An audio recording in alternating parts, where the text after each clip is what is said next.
ঝিনুক দিয়ে তৈরি থালা বাসন বাটি আপনারা কখনো দেখেছেন? আজকের ভিডিওতে আমি আপনাদেরকে এমনই অদ্ভুত কিছু দেখাবো। এই যে দেখতে পাচ্ছেন ঝিনুক দিয়ে তৈরি এই পটটি সাধারণত ওই যে ভাত বা তরকারি পরিবেশন করা যে আমরা গামলা বা ডিশ ব্যবহার করি ওইটাই তৈরি করেছে ঝিনুক দিয়ে। এক একটা এক এক ডিজাইনের, যেমন এটা হচ্ছে ঝিনুকের বাটি, দেখুন তরকারি তোলা বাটি, দেখতে বেশ চমৎকার লাগছে। নিচে আবার স্ট্যান্ড করেছে, দারুণ। আরও অনেক কিছু দেখাবো, যেমন এটা হচ্ছে গ্লাস, একটা পানীয় বা শরবত খাওয়া গ্লাস বা ড্রিঙ্কসের গ্লাস, বেশ চমৎকার লাগছে, শামুক দিয়ে তৈরি।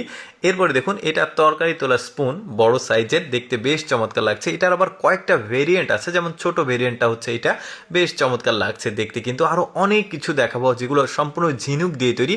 আর বিস্তারিত আমি জানাচ্ছি আপনাদেরকে যে এটা যেমন সেট, এটার সাথে দেখতে বেশ ইউনিক। এরপরে এটাও একটা বাটি, এক একটা এক এক রকম ডিজাইন দিয়েছে, দেখতে লুকগুলো কিন্তু বেশ চমৎকার, বাটির তরকারি তোলার কিন্তু। তারপরে এটাও একটা স্পুন, চামচ, ছোট সাইজের, দেখতেও বেশ ভালো লাগছে। এরপরে একটা ট্রে দেখুন, বেশ চমৎকার, ঝিনুকগুলো কেটে কেটে এই ট্রে এর ওপরে সেট করে এই ট্রেটা তৈরি করেছে, দেখতেও ভালো লাগছে। মানে দুই প্রকার কালার ব্যবহার করেছে এটাতে। এরপরে দেখুন ঝিনুক দিয়েই এই চমৎকার মিররের যে ফ্রেমটা সেটাকে তৈরি করেছে, ঝিনুকগুলো কেটে কেটে কয়েকটা কালারের ঝিনুক কেটে কেটে এই ফ্রেমটার উপরে বসিয়েছে, দেখতেও ভালো লাগছে। এরপরে দেখুন এটা ভাত তোলা যে বড় সাইজের চামচ থাকে সেটা, বেশ চমৎকার লাগছে, বড় সাইজের স্পুন। এই ইউনিক জিনিসগুলো কিন্তু আসলে সহজে পাওয়া যায় না, এটা শুধুমাত্র চায়নারাই আসলে এই বড় বড় যে শামুকগুলো সেটা চায়নাতে হয়। আর একটু বিস্তারিত পরে বলছি আপনাদেরকে। এটা যেমন একটা ট্রে, মানে ওই রেস্টুরেন্টে এই খাবার পরিবেশন করা বা কফি পরিবেশন করার জন্য এই ট্রেগুলো ব্যবহার করা হয়, দেখতে ভালো লাগছে। বাসায় কেউ চাইলে ব্যবহার করতে পারে, যেমন এটা একটা কলস, মানে। আর এই ঝিনুকগুলো, কয়েকটা কালারের ঝিনুকগুলো কেটে কেটে ছোট ছোট টুকরোগুলো এই কলসের উপরে দিয়ে এই ইউনিক জিনিসগুলো আসলে তৈরি করে।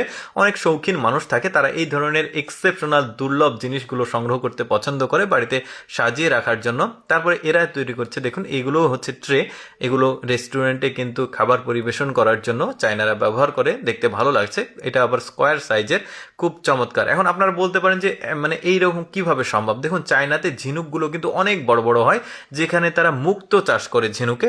ওই মুক্তোগুলো সংগ্রহ হয়ে গেলে তারা এই খোলগুলো যেগুলো থাকে এগুলো দিয়ে বিভিন্ন রকমের তৈজসপত্র কিন্তু তৈরি করে, দেখতে খুবই ভালো লাগে। যেমন এইটা দেখতে পাচ্ছেন বাটি, এই ঝিনুকগুলো কিন্তু অনেক বড়, এটা কেটে ছোট করে তৈরি করেছে। আর যে প্লেট দেখালাম, মানে একটা ভাত পরিবেশন করা, তরকারি পরিবেশন করা, এইগুলো কিন্তু পুরোটাই আছে। এগুলো কিন্তু অনেক বড় বড় ঝিনুক হয় চায়নাতে। আমি এর আগেও কিন্তু আপনাদেরকে একটা ভিডিও দেখেছি, সেখানে কিন্তু বিস্তারিত তুলে ধরেছিলাম, আজকে সেটা আর জানাচ্ছি না। আজকে শুধুমাত্র এই তৈজসপত্র, বাসনপত্রগুলো আপনাদেরকে দেখালাম। দর্শক, কেমন লাগলো ঝিনুকের তৈরি এই বাসনপত্রগুলো কমেন্ট করে জানাবেন। আর এইরকম ভিডিও প্রতিদিন দেখতে আমাদের লেটস গো ফেসবুক পেজটি ফলো রাখতে পারেন। ধন্যবাদ।